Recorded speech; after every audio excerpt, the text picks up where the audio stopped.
What's up, guys? Welcome to Film Trash. Today I'm going to be unboxing a really cool package here I got from Pop-Up Pack, which is sort of an offshoot of Horror Pack. Horror Pack is a monthly subscription box. I believe it's $25 a month. You get 4 Blu-rays. For $20 a month you get 4 DVDs. And it's a pretty cool subscription. I used to have one a couple years ago for a couple months. I canceled that subscription. Money was a little tight at the time. But I recently resubscribed, and the Pop-Up Pack popped up, which is essentially a website where you can go back and buy some of the limited editions that were available in Horror Pack if you missed out on some, or if you're a new subscriber and you wanted to get some of those. They also have some other various things, and they also have Mystery Grab Bag, which is what I purchased, along with a couple of figures that I purchased. The Mystery Grab Bag is 12 Blu-rays. They are Blu-rays that were available in previous packs. So this should be fun to open. I don't know what I'm going to get other than 2 figures that I ordered. So let's open it up and check it out.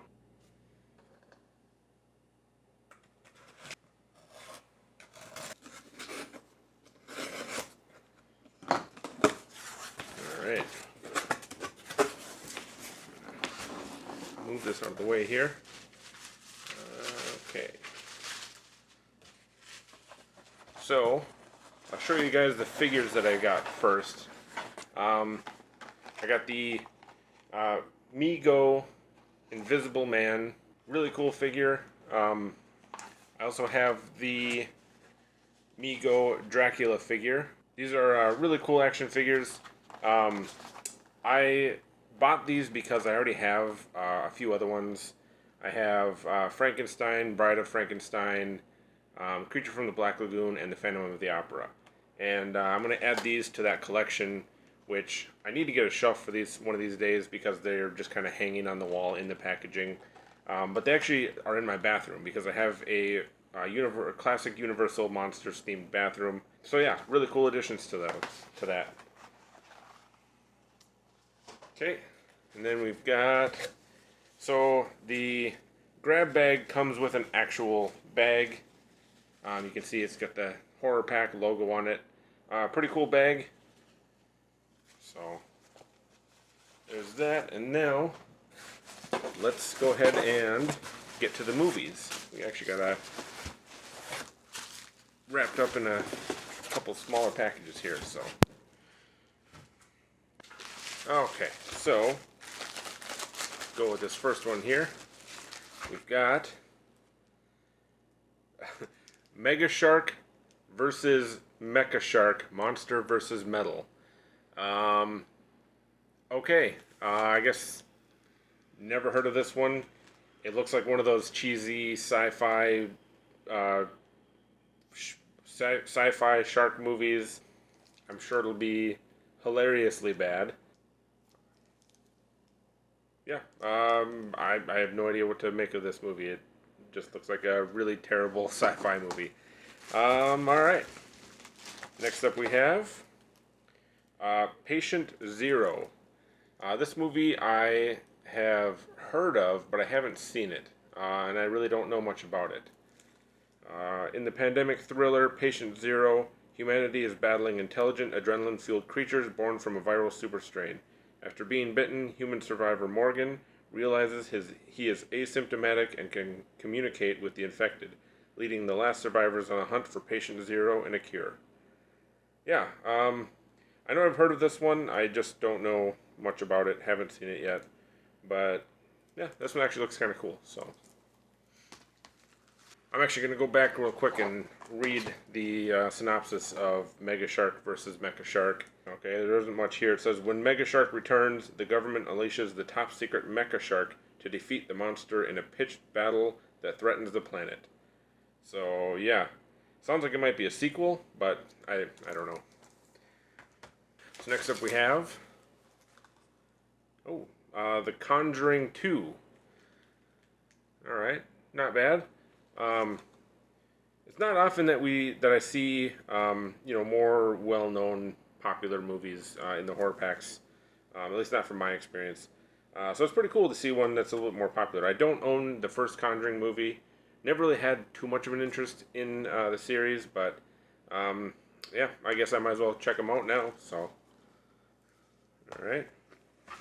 And then last one in this package is Yummy, Extra Yummy Collector's Edition. It's pretty gruesome looking. Looks pretty cool. Facelifts, boob jobs, and zombies. All right. A young couple travels to a shady Eastern European hospital for plastic surgery.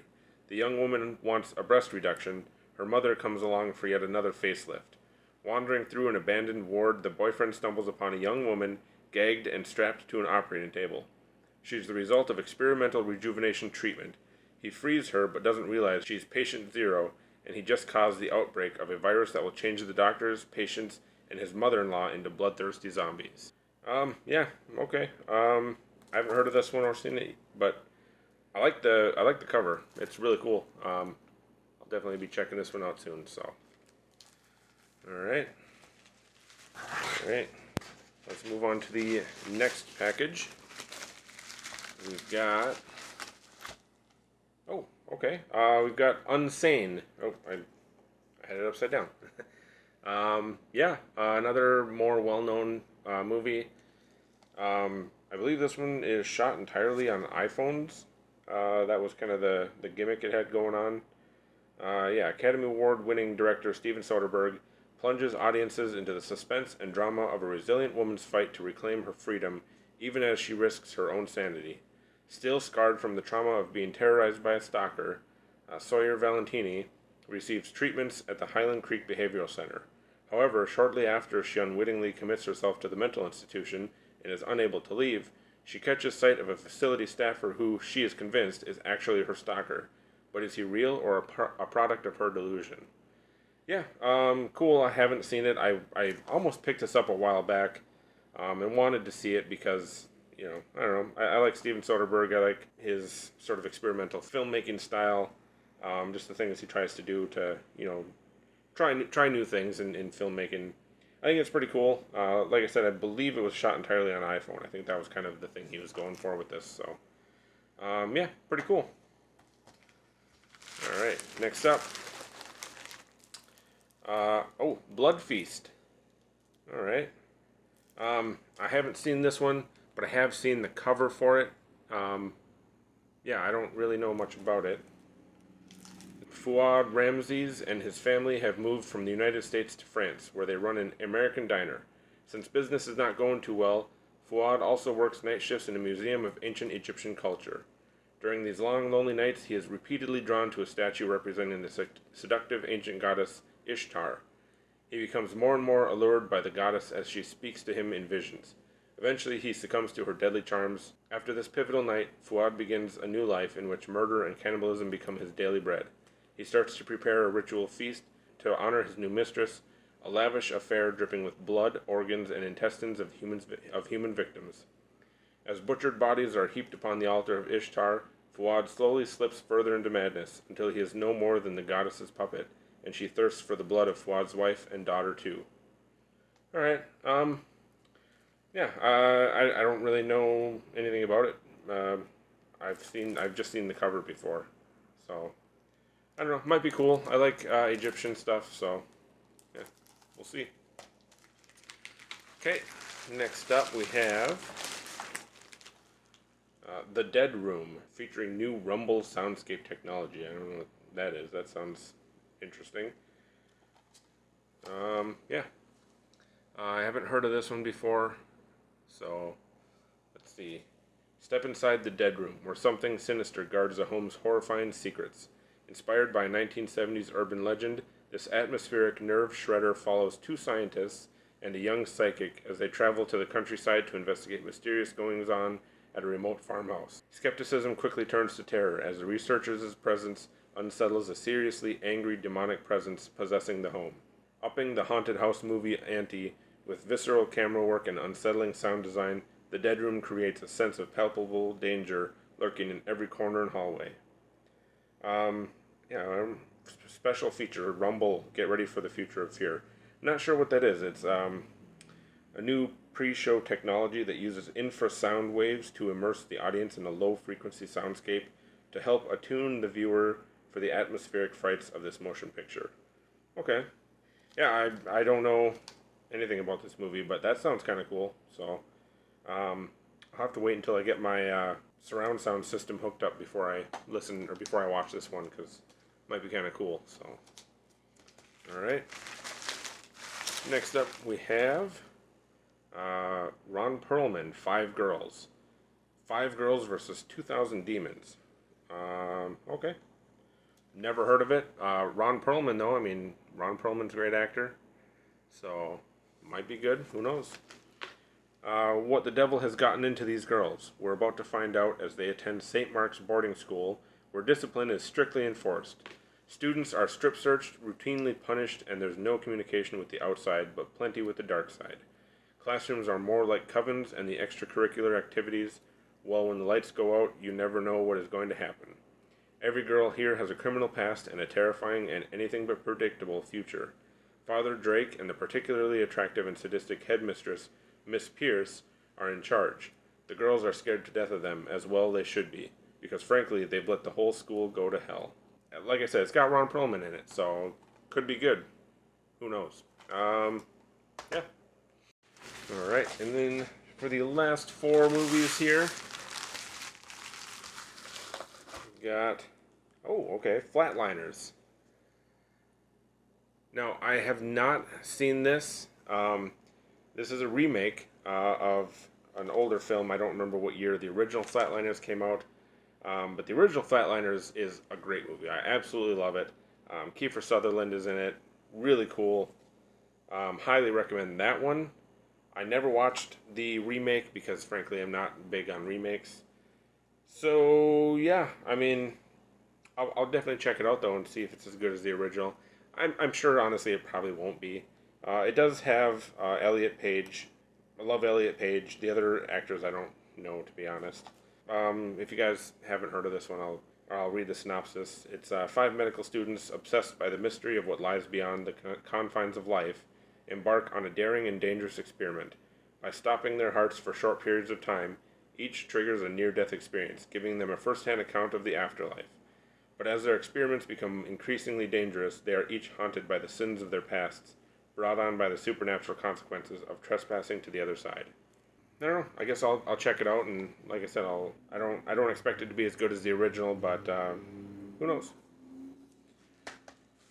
Okay, next we have Critters Attack, and this actually has a slipcover with it, which is pretty cool. Yeah, I haven't seen this. I actually thought about picking it up just because I do have the Shout Factory Critters box set, which is a pretty cool box set, so I'm glad I didn't pick it up, though, because now I have a copy, so. Mysterious alien critters have crash-landed in a small college town, devouring every living thing they encounter. Drea and the kids she's babysitting must try desperately to save themselves from the ravenous, rolling beasts. Will Drea discover her inner badass, and will it be enough to stop the critter onslaught? So, yeah, I haven't really heard good things about it, to be honest, but I didn't really care for the first Critters movie that much either, so, I mean, I guess I don't really have too high of expectations to meet for this, but pretty cool. Okay, next up we have, I don't know what it's called. Is it just called Z, maybe? Yeah, I guess it's just called Z. Yep, yeah, according to the spine, it's just called Z. I don't know if you can really see that, but alright. So, a movie called Z. Never heard of it. When Beth's son brings home an imaginary friend named Z, she becomes concerned that he is falling too deep into a world of make-believe. He starts to display extremely destructive behavior, blaming Z for all of his actions. But after he gets kicked out of school, Beth is forced to find a solution. She medicates her son, making him unable to see his imaginary companion.